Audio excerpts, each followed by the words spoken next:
श्रीसूक्तम् हिरण्यवर्णां हरिणीं सुवर्णरजतस्रजां चन्द्रां हिरण्मयीं लक्ष्मीं जातवेदो म आवह तां म आवह जातवेदो लक्ष्मीमनपगामिनीं यस्यां हिरण्यं विन्देयं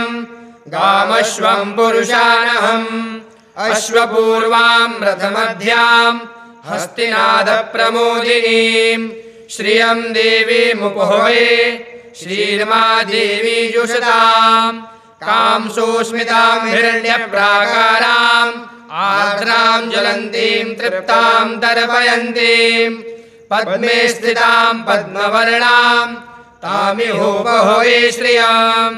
चन्द्रां प्रभासां यशसा ज्वलन्तीं श्रियं लोके देवजुष्टामुदारां तां पद्मिनीमीं शरणं प्रपद्ये अलक्ष्मीर्मे नश्यतां त्वां ऋणे आदित्यवर्णे तपसोऽधिजातो वनस्पतिस्तव वृक्षोऽधबिल्वः तस्य फलानि तपसानुदन्तु या अन्तरायाश्च बाह्या लक्ष्मीः उपैतु मां देवशकः कीर्तिश्च मणिना सह प्रादुर्भूतोऽस्मि राष्ट्रेऽस्मिन् कीर्तिमिद्धिं ददातु मे क्षुत्पिपासामलां ज्येष्ठां अलक्ष्मीं नाशयाम्यहम् अभूतिमसमृद्धिं च सर्वां निर्णुत मे गृहात् गन्धद्वारां दुराधर्षां नित्यपुष्टां करीषणीं ईश्वरीं सर्वभूतानां तामिहोपहवे श्रियं मनसः काममाकूतिं वाचः सत्यमसीमहि पशूनां रूपमन्नस्य मयि श्रीः श्रयतां यशः कर्दमेन प्रजा भूता मयि सम्भव कर्दम श्रियं वासय मे कुले मातरं पद्ममालिनीम् आपः सृजन्तु स्निग्धानि चिकलीतवस मे गृहे निच देवी मातरं श्रियं वासय मे कुले आर्द्रां पुष्करिणीं पुष्टिं पिङ्गलां पद्ममालिनीं चन्द्रां हिरण्मयीं लक्ष्मीं जातवेदो म आवह आर्द्रां यः कर्णीं यष्टिं स्वर्णां हेममालिनीं सूर्यां हिरण्मयीं लक्ष्मीं जातवेदो म आवह ताम आवह जातवेदो लक्ष्मीमनपगामिनीं यस्यां हिरण्यं प्रभूतं गावो दास्योश्वान् विन्देयं पुरुषानहम् यः शुचिः प्रयतो भूत्वा जुहुयादाज्यमन्वहम् श्रियः पञ्चदशर्चं च श्रीकामः सततं जपेत् श्रियः पञ्चदशर्चं च श्रीकामः सततं जपेत् अथ पुरुषसूक्तम् हरिः ॐ सहस्रशीर्षः पुरुषः सहस्राक्षः सहस्रपाद स भूमिगुं सर्वतस्पृतवात्यतिष्ठदशाङ्गुलम् पुरुष एवेदगुं सर्वं यद्भूतं यच्च भाव्यम् उतामृतवश्येशानो यदन्नेनाधिरोहति एतावानस्य महिमातो ज्यायाश्च पुरुषः पादोस्य वृषभा भूतानि त्रिपादशयामृतं दिवि त्रिपादोर्व उदयत्पुरुषः पादोऽस्येहाभवत् पुनः ततो विकवङ्गकरामत्शासनानशने अभि ततो विराडजायत विराजो अधिपुरुषः स जातो अत्यर्च्यत पश्चात् भूमिमधो पुरः तस्माद्यर्यात् सर्वभूताः समृतं बृहदाज्यम् वसूस्ताश्चकरे वायव्यानारण्याग्राम्याश्च ये तस्माद्यजियात् सर्वहुतरि च सामानि जगिरे छन्दागुंसि जगिरे तस्माद्यजुस्तस्मादजायत तस्माद्दशवा अजायन्तरे केचो हयादतः गावो हजगिरे तस्माज्जाता अजावयः तं जजयम्बरैः प्रोक्षन् पुरुषं जातमग्रतः तेन देवा अयजन्त साध्यारिगयश्च ये यत्पुरुषं व्यदधुः गदिधा व्यकल्पयन् मुखं किमस्यासीत् किं बाहु किमूरुपादा उच्येते ब्राह्मणोऽस्य मुखमासीत् बाहुराजन्यः कृतः ऊरु तदस्य वैश्याः पदभ्याङ्गुशूद्रो अजायत चन्द्रमा मनसो जातश्चक्षुः सूर्यो अजायत श्रोत्राद्वायुश्च प्राणश्च मुखादग्निरजायत नाभ्यायासीदन्तरिक्षगुं शीर्ष्णोद्यौः समवर्तत पदभ्यां भूमिर्दिशः श्रोत्रात् तथा लोका अकल्पयन् यत्पुरुषेण हविषा देवा यमदन्वत वसन्तोऽस्यासीद्राज्यं ग्रीकुमयमाः शरद्भविः सप्तास्यासन् परिहस्त्रीः सप्तसमिधाः कृताः देवा यजयन्तन्वाना अवदनन् पुरुषं पशुं जज्ञेन जज्ञमयजन्त देवास्थानि धर्माणि प्रथमान्यासन्न तेहनागं महिमानः सचन्त जतरपूर्वे साध्याः सन्ति देवाः। अथ रुद्रसूक्तम् हरि ओम नमस्ते रुद्रमण्यवपुतो दरिघवे नमः बाहुभ्यामुदते नमः जाते रुद्रशिवा तनूरघोरा पापकाशिनी तया नस्तन्वा शन्तमया गिरिशन्ताभिचाकशीः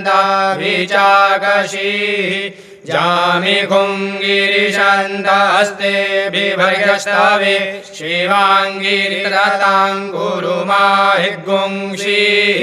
पुरुषं जगत शिवेन पचसा त्वा गिरिशाच्छा वदामसि जधानः सर्वमिज्जगदयक्ष्मगुं सुमना असत अध्यवोचदधिवक्ता प्रथमो दैव्यो विकक अहिश्च सर्वाञ्जम्भयन् सर्वाश्च जातु धान्यो धराचिः पराशुव असौजस्ताम्रो अरुण उत बभ्रुः सुमङ्गलः ये चैरग्वं रुद्रा अभितो दिक्षुश्रिताः सहस्रशो वैका गुंहेड इमहे असौजो वासरपति नीलग्रीवो विलोहितः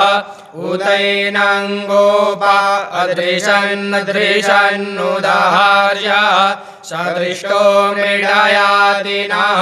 नमोऽस्तु नीलग्रीवाय सहस्राक्षाय मीडुके अतो जे अस्य सद्वानो हन्तेभ्यो करन्नमः प्रमुञ्चधन्वनस्तमुभयोराग्न्योर्याम्म जाश्च देहस्त इघवः पराता भगवो वप विजयन्धनुः कपर्दिनो विशल्यो बाणवा उत अनेशन्नस्य हजा इगव आभुरस्यनिखङ्गदिः जाते हेदेमि दुष्कमहस्ते बभूव ते धनुः तयास्मान् विश्वातस्त्वमयक्ष्माया परिभुज परिते धन्वनो हेतिरसमान् वृणक्तो विश्वाताः अदोज इघोदिस्तवारे असमन्निधेहितम् अवतत्यधनुष्ट्वगुं सहस्राक्षसदे घुधे निषीर्यशल्यानां मुखा शिवो नः सुमना भव नमस्त आयुधाय नातदाय धृणवे उभाभ्यामुददे नमो बाहुभ्यां धन्वने मानो महान्तमुतमानो अर्भगं मान उक्षन्धमुतमान उक्षिदम् मानो वधीः पितरं मोदमातरं मानः प्रियास्तन्वोरुद्ररीरिखः मानस्तोके दनये मान आयुखि मानो गोघुमानो अश्वे गुरीरिखः मानो वीरान्वितभामिनो वधीरः विघवन्तः शतमितवाहवामहे अष्टलक्ष्मी स्तोत्रम् आदिलक्ष्मी सुमनसवन्दित सुन्दरि माधवी चन्द्र सहोदरि हेममये मुनिगणमण्डित मोक्षप्रदायिनि मञ्जुलभाषिणि वेदनुते पंकजवासिनि देवसुपूजित सद्गुणवर्षिणि शान्तियुते जय जय हे मधुसूदन कामिनि आदिलक्ष्मी सदा पालय मां धान्यलक्ष्मी अहिकल्मषनाशिनि कामिनि वैदिकरूपिणि वेदमये क्षीरसमुद्भव मङ्गलरूपिणि मन्त्रनिवासिनि मन्त्रनुते मङ्गलदायिनि अम्बुजवासिनि देवगणाश्रितपादयुते जय जय हे मधुसूदन कामिनि धान्यलक्ष्मी सदा पालय मां धैर्यलक्ष्मी जय वरवर्णिनि वैष्णवि भार्गवि मन्त्रस्वरूपिणि मन्त्रमये सुरगण पूजित शीघ्रफलप्रद ज्ञान विकासिनि शास्त्रनुते भवभयहारिणि पाप विमोचनि साधु जनाश्रित पादयुते जय जय हे मधुसूदनि कामिनि धैर्यलक्ष्मी सदा पालय मां गजलक्ष्मी जय जय दुर्गतिनाशिनि कामिनि सर्वफलप्रद शास्त्रमये रथ गज तुर्ग पदादि समावृत परिजन मंडित लोकनुते हरिहर ब्रह्म सुपूजित सेवित तापि निवारिणि पादयुते जय जय हे मधुसूदन कामिनि गजलक्ष्मी रूपेण पालय मां संतानलक्ष्मी अहिखगवाहिनि मोहिनि चक्रिणि रागविवर्धिनि ज्ञानमये गुणगणवारिधि लोकहितैषिणि स्वर सप्त विभूषित गाननुते सकल सुरासुर देव मुनीश्वर मानव वंदित पादयुते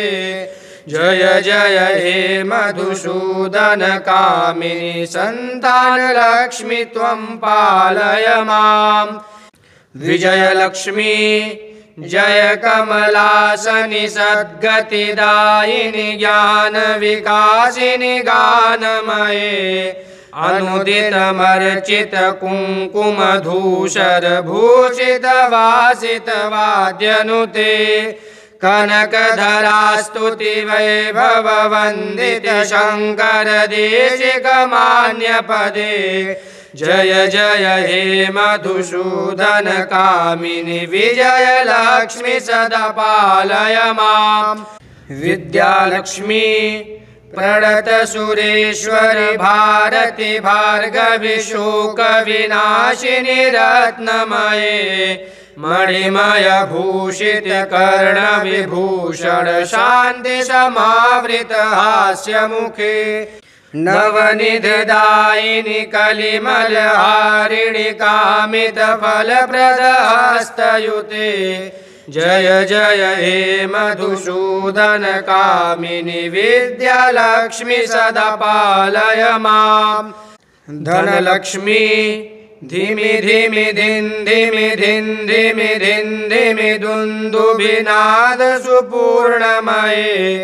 घुम घुम घुं घुम घुं घुम घुं घुम शङ्खनिनाद सुवाद्यनुते वेद पुराण इतिहास सुपूजित वैदिक मार्ग प्रदर्शयुते जय जय हे मधुसूदन कामिनि धनलक्ष्मी रूपेण पालय माम् जय जय हे मधुसूदन कामिनि धनलक्ष्मी रूपेण पालय माम् श्री कनकधारा स्तोत्रम् अंगं हरेः पुलकभूषणमाश्रयन्ति भृङ्गाङ्गनेव मुकुलाभरणं तमालम् अङ्गीकृता किल विभूतिरपाङ्गलीला माङ्गल्यदास्तु मम मङ्गलदेवतायाः मुग्धा मुहुर्विदधति वदने मुरारे प्रेमत्रपा प्रणीतानि गतागतानि मालादृशोर्मधुकरीव महोत्पलेया सा मे श्रियं दिशतु सागरसम्भवाया विश्वामरेन्द्रपदविभ्रमदानदक्ष मानन्दहेतुरधिकं मुरविद्विषोऽपि ईशन्निषीदतु मयि क्षणमीक्षणार्ध मिन्दीवरोदर सहोदरमिन्दिराया आमीलिताक्षमधिगम्य मुदा मुकुन्द मानन्दकन्दमनिमेषमनङ्गतन्त्रम् आकेकरस्थितकनीनिकपक्षनेत्रम् भूत्यै भवेन्मम भुजङ्गशयाङ्गनाया बहवन्तरे मधुजितः श्रितकौस्तुभेया हारावलीव हरिनीलमयी विभाति कामप्रदा भगवतोऽपि कटाक्षमाला कल्याणमावहतु मे कमलालयायाः कालाम्बुदालिललितो रसिकैटभारेर्धाराधरे स्फुरति या तडिदङ्गनेव मातुः समस्तजगतां महनीयमूर्तिर्भद्राणि मे दिशतु भार्गवनन्दनाया प्राप्तं पदं प्रथमतः किल यत्प्रभावान् माङ्गल्यभाजि मधुमाधिनि मन्मथेन मय्यापतित्तदिह मन्थरमीक्षणार्धम् मन्दालसं च मकरालय कन्यकायाः दद्याद्दयानुपवनो द्रविडाम्बुधारा मस्मिन्न किञ्चन विहङ्गशिशौ विषण्णे दुष्कर्म कर्ममपनीय चिराय दूरम् नारायण प्रणयिनी नयनाम्बुवाः इष्टाविशिष्टमतयोऽपि अयादयार्द्र दृष्ट्या त्रिविष्टपदं सुलभं लभन्ते दृष्टे प्रहृष्टकमलोदरदीप्तिरिष्टां पुष्टिं कृषिष्ट मम पुष्करवेष्टिरायाः गिर्देवतेति गरुडध्वज सुन्दरीति शाकम्भरीति शशिशेखरवल्लभीति सृष्टिस्थितिः प्रलयकेलिषु संस्थितायै तस्यै नमस्त्रिभुवनैकगुरुस्तरुण्यै श्रुत्यै नमोऽस्तु शुभकर्मफलप्रसूत्यै रत्यै नमोऽस्तु रमणीयगुणार्णवायै शक्त्यै नमोऽस्तु शतभद्रनिकेतनायै पुष्ट्यै नमोऽस्तु पुरुषोत्तमवल्लभायै नमोऽस्तु नालीकनिभाननायै नमोऽस्तु दुग्धोदधिजन्मभूत्यै नमोऽस्तु सोमामृतसोदरायै नमोऽस्तु नारायणवल्लभायै सम्पत्कराणि सकलेन्द्रियनन्दनानि साम्राज्यदानविभवानि सरोरुहाक्षि त्वद्वन्दनानि दुरिताहरणोद्यतानि मामेव मातरनिशं कलयन्तु मान्ये यत्कटाक्षसमुपासना विधि सेवकस्य सकलार्थसम्पदः सन्तनोति वचनाङ्गमानसैस्त्वां मुरारिहृदयेश्वरीं भजे सरसिजनिलये सरोजहस्ते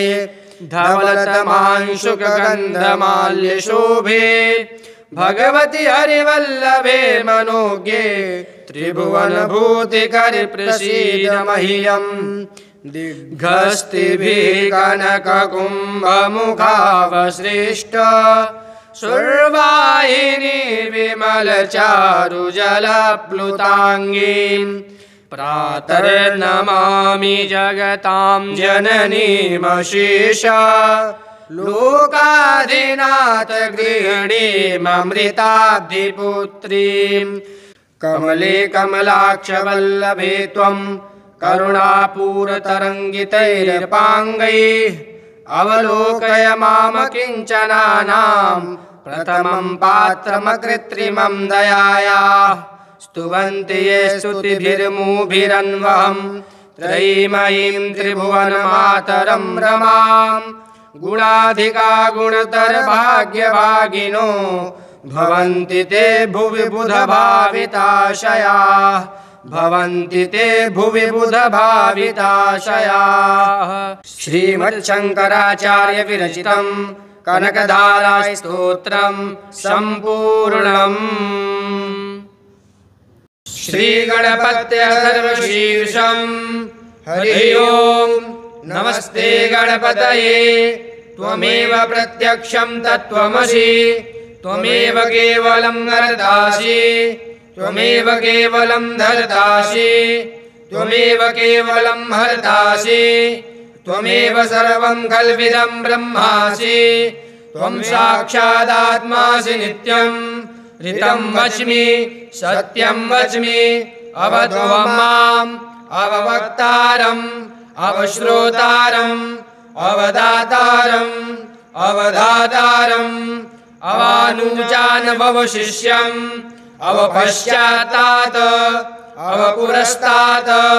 अवचोत्तरात्तात् अवदक्षिणात्तात् अवचोर्ध्वात्तात् अवाधरात्तात्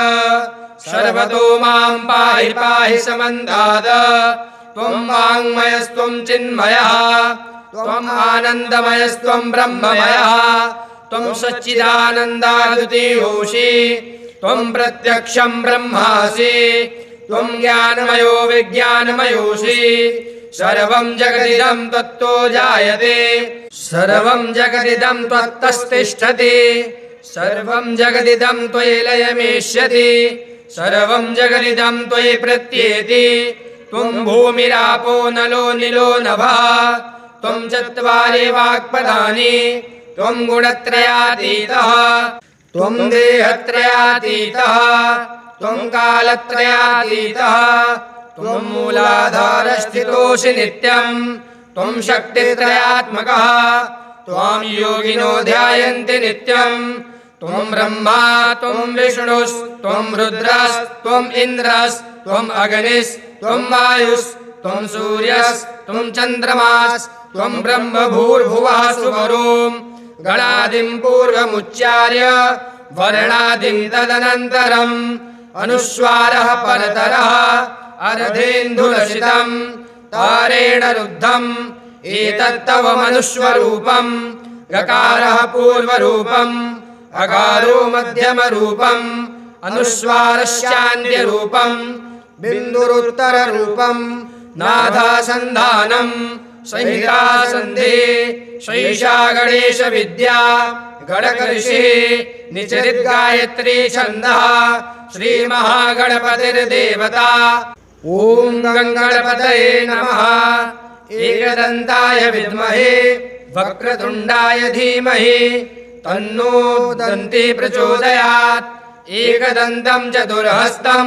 पाशमङ्कुशधारिणम् अभयं वरदं हस्तैर्बिभ्राणं मूषकध्वजं रक्तं लम्बोदरं शूर्प कर्णकं रक्तवाससं रक्तगन्धानुलिप्ताङ्गं रक्तपुष्पैः सुपूजितं भक्तानुकम्पिनं देवं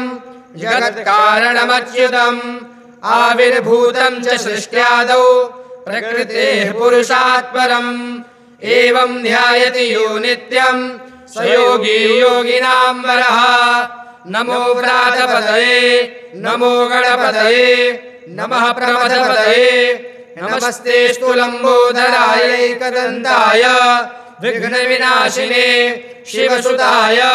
श्रीवरदमूर्तये नमो नमः।